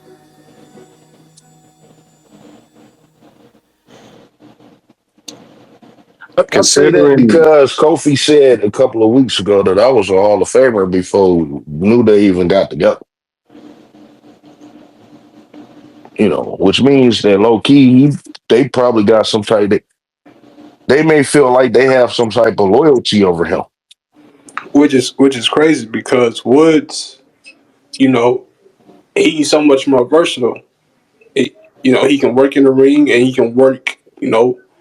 You can put that dude on the commentary table. He can be a presenter. He can do all that. Kofi, I thought about that earlier I today. don't think Kofi can cross over like that. He could probably be a trainer, but as far as putting him on camera, having him, you know, doing anything outside of wrestling on camera, I don't know about Kofi. I thought about that earlier today at the fact that Xavier Woods is the most charismatic and the most entertaining out of them. You know, Big E do a lot of yelling, and Kofi is just a cool thing. You know what I'm saying? Just cool. Xavier Woods seemed like the one to get every goddamn thing popping off. You know what I'm saying? Um, and it's crazy because if you look at their history, I don't know how many tag team titles they held. I think it was anywhere between 5 and 7. I used to always, and this is before I was even delineating. I knew that Kofi was a African. I knew that he was Ghanaian, but I didn't know that Big E at the time was a Jamaican and Monster Terry. Um, but I always felt bad for Woods. You know, I was watching Woods since he was in TNA as Consequences Creed, and they I didn't do like those much. consequences, Creed. Yeah, they didn't do much with him, but he Yeah. was, and I was shocked to find out that he was in the WWE. Even at that time, I was shocked, and I knew that they wasn't gonna do shit with him. And then I was the New Day got up and got over. But then if you look at their tag team title reigns, I fucking hate the New Day with what they did. Like when it's like the bootios, all that twerk, and I'm like, what the fuck is this? I liked it. It got over. It was over. It was over. Yeah. It was over. You would think that's something that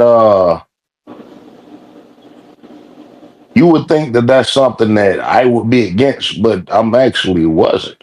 You know what I'm saying? They were fun, and it was over. You know what I'm saying with the people. Uh, the thing I didn't like about the New Day is, like I said, when it came down to winning the tag team titles or defending the tag team titles, Xavier Woods was never involved in no matches. Y'all notice that? That was You around the know, time I just gave up on WWE, so I can't really speak on that. And I always thought that was because Xavier was hurt prone. That's why he was more of a mouthpiece. no, he wasn't. They were always hurt.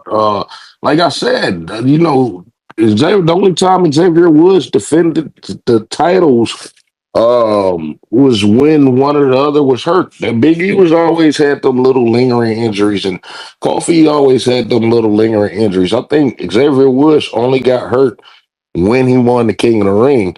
And I am gonna move on to the King of the Ring. He did get hurt when they won the King of the Ring, when he won the King of the Ring. Less than a month after that. When he won the King of the Ring, I knew that they weren't going to do shit with him. I knew that they weren't going to do shit with him, and I knew that they wasn't going to do shit with Zelina Vega, and they didn't, and she wasn't hurt. You know, if the King of the Ring don't lead to a world title match, like it just did with Gunther, then they shouldn't have it. Now, you know what I'm saying?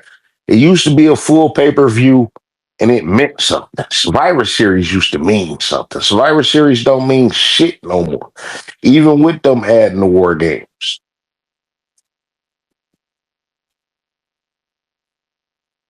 Y'all don't know. Y'all younger. You and Survivor Series used to be one of the big four pay-per-views. it was. It It was might that still Royal be Rumble, WrestleMania and Survivor Series. WrestleMania, SummerSlam. yep, WrestleMania, SummerSlam, Survivor Series, Royal Rumble.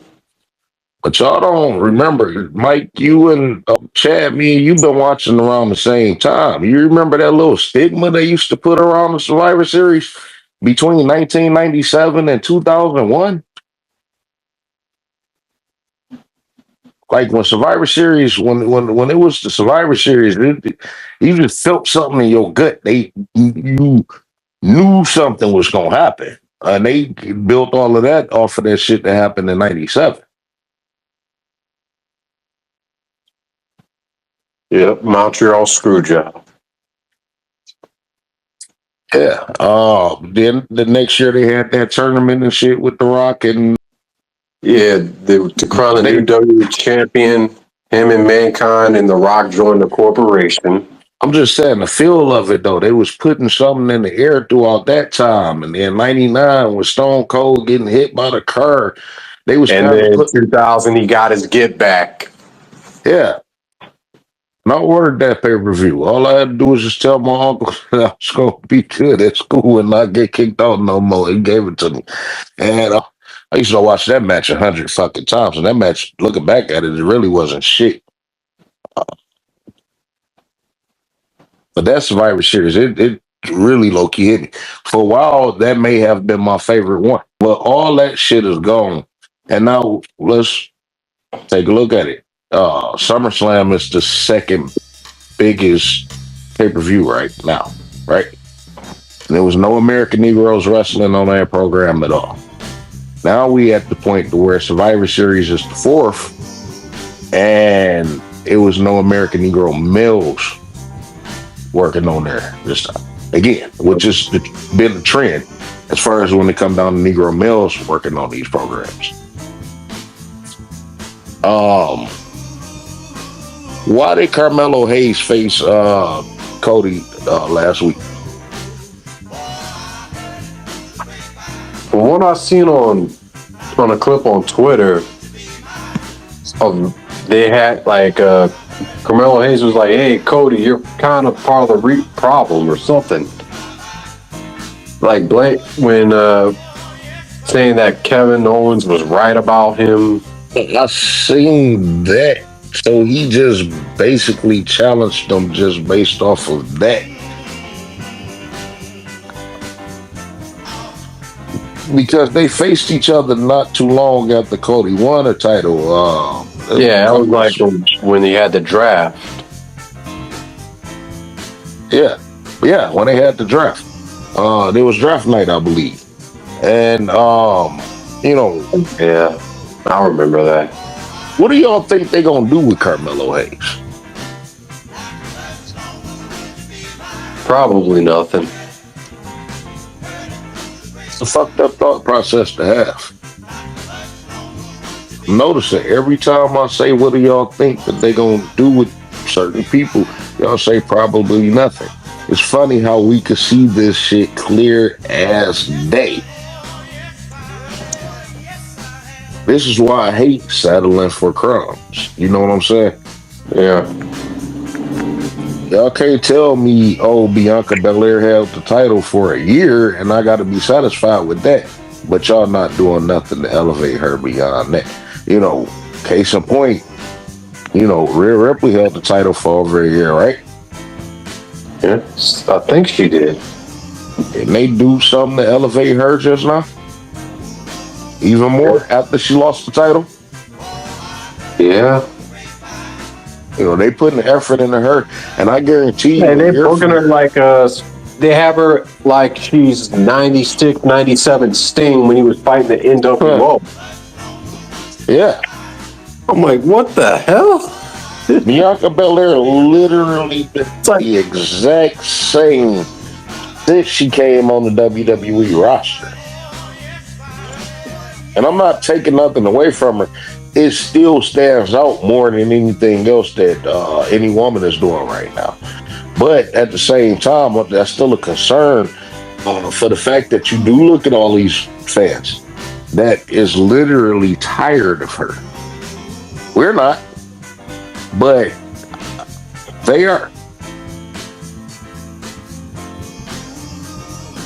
And that could be used as just a justification for her release. Man, y'all got to know that this Bobby Lashley shit just happened last week. All right. So I'm just using older talking points that I used before. Well, Bobby Lashley is dead to me, but I'm going to still use him as an example. Bobby Lashley is 46 years old, 47? I think 48. 48. In greater shape than most, right? Yeah. AEW and WWE. Yep. And I believe that the WWE offered Bobby Lashley a contract, right? I think so. If they didn't, then this furthers my point. But if they did, um, and he turned it down, they didn't put up a fight for him to stay either. You know what I'm saying? And, white folk were saying, "Oh, he's 46, he's 48, something this that and the other." But then shortly thereafter, they re-signed Sheamus to a 5-year deal. Greece, we was talking about AJ Styles. AJ Styles is 46. And mind you, Sheamus is constantly injured. AJ Styles is constantly injured too. Yeah, Sheamus just came back from being hurt, and that's another one of these And a Continental title match at Survivor Series. another terrible mic guy that people give a pass for whatever reason. Well, we know the Not reason. like Sheamus back in the day. Sheamus fell off to me after his run with Roman Reigns.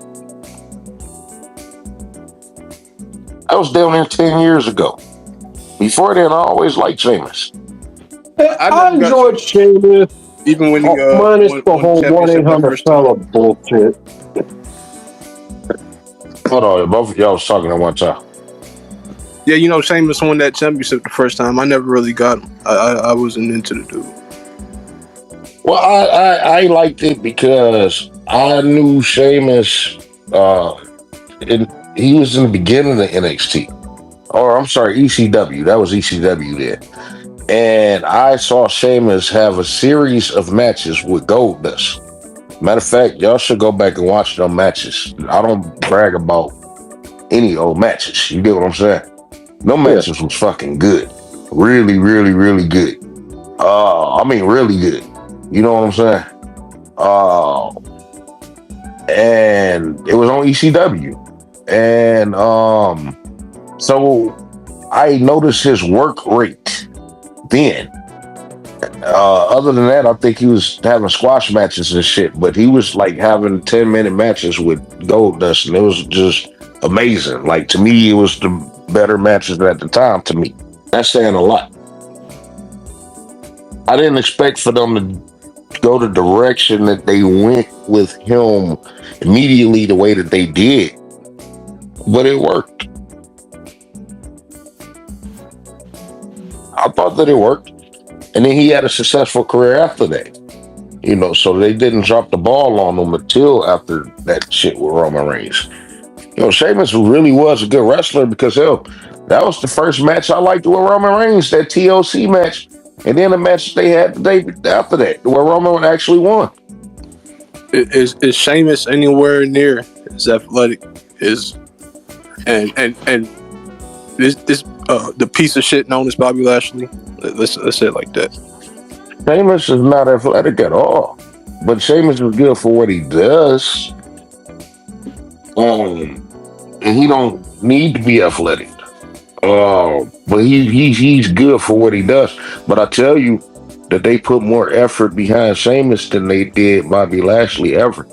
That's why I'm so disappointed in Bobby Lashley, because I only found out that he was a Hispanic 2 years ago.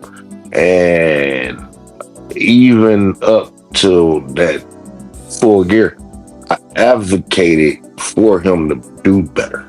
I wish that his career had turned out statistically better.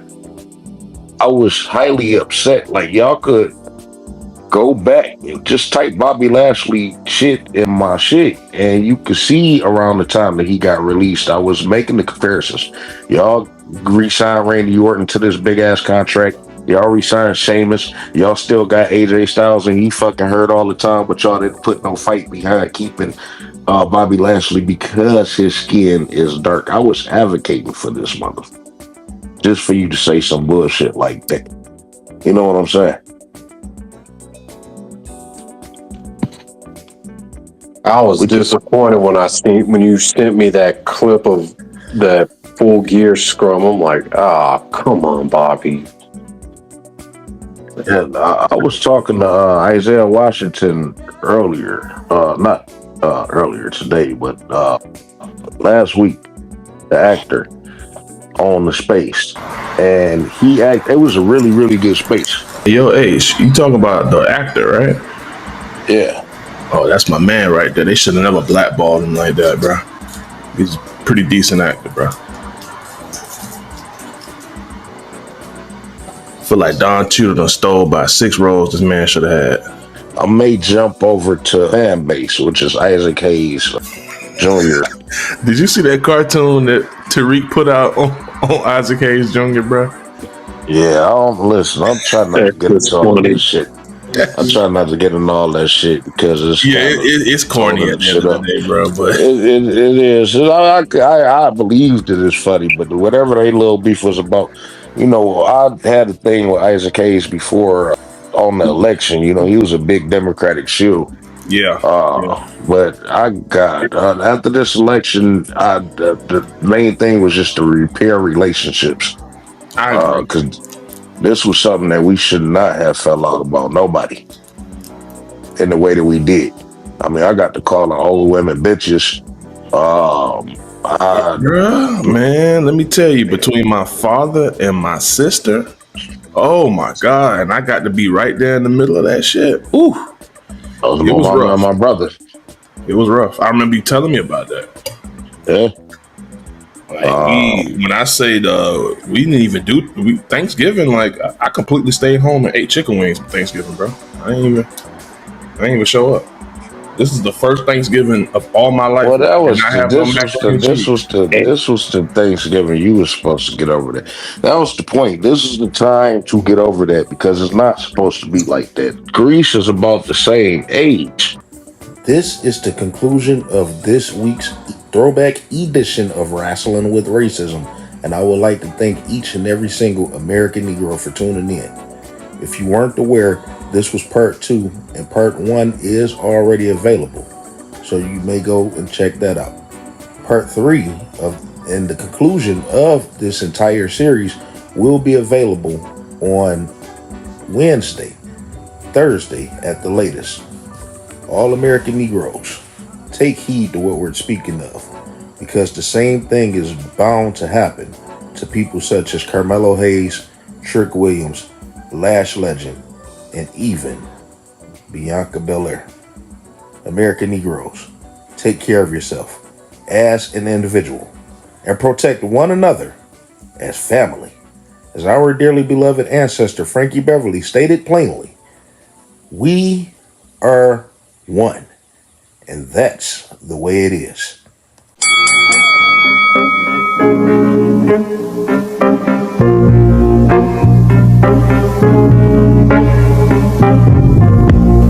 We here at Wrestling with Racism hope that each and every single American Negro enjoyed this edition of Wrestling with Racism, as we can assure you that wrestling with racism is not the easiest thing in the world to do. We here at Wrestling with Racism aim to exploit white truths. However, white truths isn't the easiest thing to live through.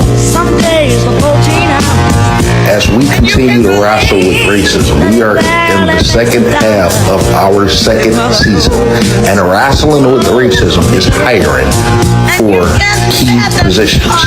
We are actively seeking an editor.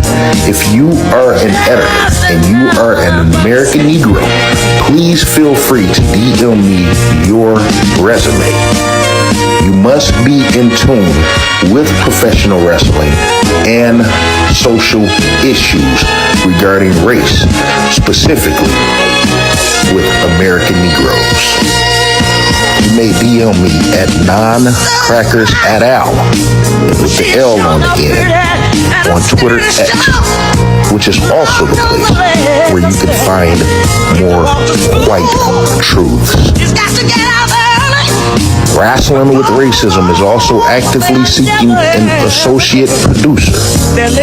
Please DM me your resume if you are interested in the position. You may also DM me at non-crackers@al on Twitter X, which is also where you can find more white truths. To American Negroes, we encourage you all to voice your opinion on the state of professional wrestling and American Negroes' participation in professional wrestling on camera and behind the scenes, also in executive roles. If you would like to join HBK 400, Deportation 2025, the owner of a stolen gun, and our trusted, valued correspondents, Foundational Bearded American, and Duke CT from the Duke CT Lounge, feel free to DM me at Non-Crackers at Al on Twitter X, which is also the place where you can find more white truths. It is important for our voices to become collective as we are truly facing erasure. American Negroes, take care of yourself as an individual and protect one another as family. As our ancestor, Frankie Beverly, stated plainly, we are one, and that's the way it is. We here at Wrestling with Racism would like to thank each and every single American Negro for tuning in to this program. If you are not subscribed to Wrestling with Racism, check out the other content.